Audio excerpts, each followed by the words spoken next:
students have got, most of our children, our students have got their holidays, we still want to shout out to you, to call out to you that child protection is a responsibility for everyone. We should all take responsibility in taking care of the children of Uganda.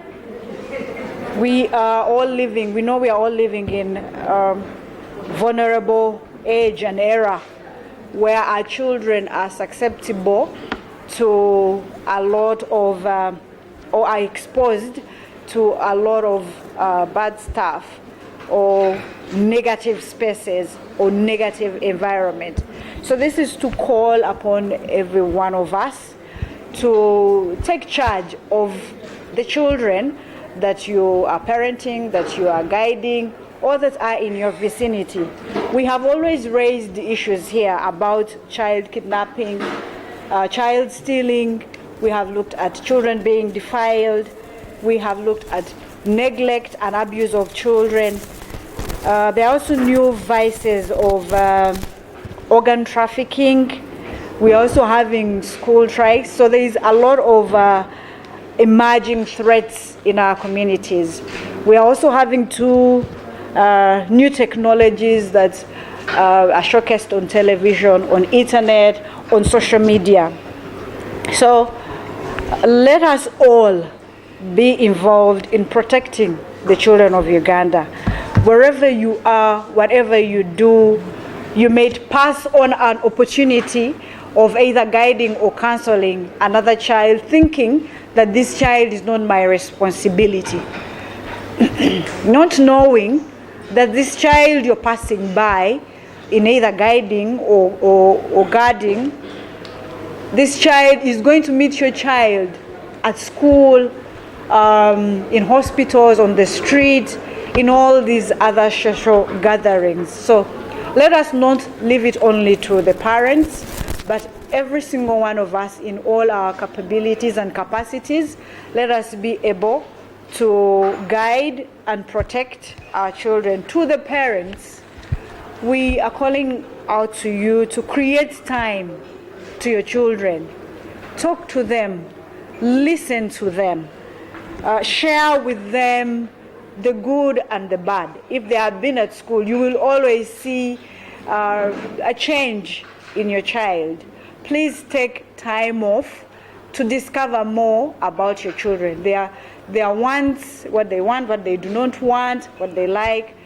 So you do not just give them orders, don't do this, don't do that, but try and understand them so that you can be able to share with them from an informed point of view, not from a bad point of view.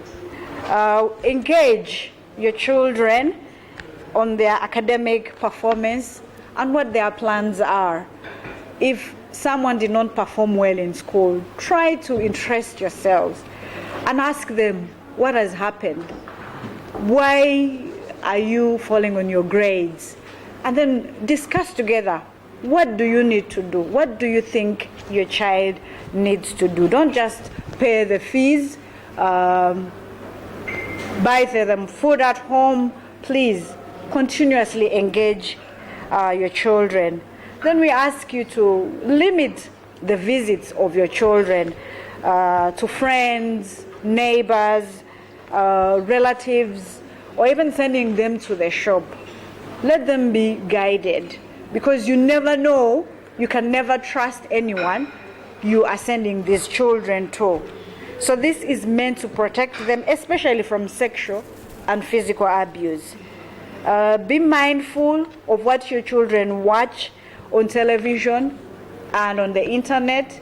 I recently discovered there is an app they call Calculator app. For an unsuspecting parent, you will look at your child's phone, you will just see an app called Calculator. So you will just innocently think this is just a calculator. But our children are using such apps to engage themselves in so many activities, in pornography, in social gatherings that may not be to your appeal.